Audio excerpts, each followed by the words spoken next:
اپنے دل کا تعلق جوڑو، عشق کرنا ہے تو پھر آمنہ کے لال سے کرو، محبت کا رشتہ ان سے جوڑو، تعلق کا ربط ان سے قائم کرو، جوانی کو دین کی راہ پہ ڈالو۔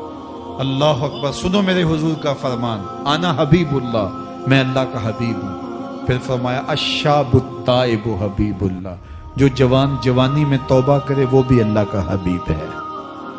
آؤ اللہ کے حبیب بن جاؤ، اللہ کے حبیب بن جاؤ، اللہ کے حبیب بن جاؤ، اللہ کے محبوب بن جاؤ۔ لیلۃ القدر کی گھڑیاں ہیں، رات کا پچھلا پہر ہے، اللہ کے حضور یہ عہد کر کے اٹھو، مالک جو زندگی گزر گئی، آئندہ جوانی کا ایک ایک لمحہ تیرے لیے گزرے گا، جیوں گا تو تیرے لیے، مروں گا تو تیرے لیے، میری ایک ایک سانس تیرے نام وقف ہوئی، میری زندگی کی ایک ایک ساتھ تیرے نام وقف ہوئی، میں اپنا سب کچھ تیرے لیے پیش کرتا ہوں۔ میری زندگی کا مالک بھی تو ہے، میری موت و حیات کا خالق اور مالک بھی تو ہے، یہ زندگی تو نے دی، تیری امانت ہے، تیرے حضور ہی پیش کرتا ہوں۔ اور لیلۃ القدر کی گھڑیوں میں اس عزم کے ساتھ گھروں کو لوٹو کہ اللہ میری زندگی کا ایک ایک لمحہ تیرے نام ہوا، آنے والے موسم تیرے نام ہوئے، میری جوانی تیرے نام ہوئی، میرے آنسو تیرے نام ہوئے، میری پیشانی تیرے نام ہوئی، میرے دل کی دھڑکن تیرے نام ہوئی، میری صلاحیتیں تیرے نام ہوئی، میری زبان بولے گی تو تیری تسبیح بولے گی، تیرے ذکر کے ترانے پڑے گی، میرے کان سنیں گے تو قرآن کے نغمے سنیں گے، میری آنکھیں دیکھیں گی تو مالک تیری قدرت کی نشانیاں دیکھیں گی، تیرے رسول کا روضہ دیکھیں گی، تیرا کعبہ دیکھیں گے۔ مالک میری زبان سچائی کے نور سے مالا مال ہوگی اور میں ساری زندگی تیرے نام کرتا ہوں۔ اور جب آپ اپنی ساری زندگی اللہ کے نام کر دیں گے تو پھر وہ پوری کائنات تمہارے نام کر دے گا۔ کہ محمد سے وفا تو نے تو ہم تیرے ہیں، یہ جہاں چیز ہے کیا، لوح و قلم تیرے ہیں۔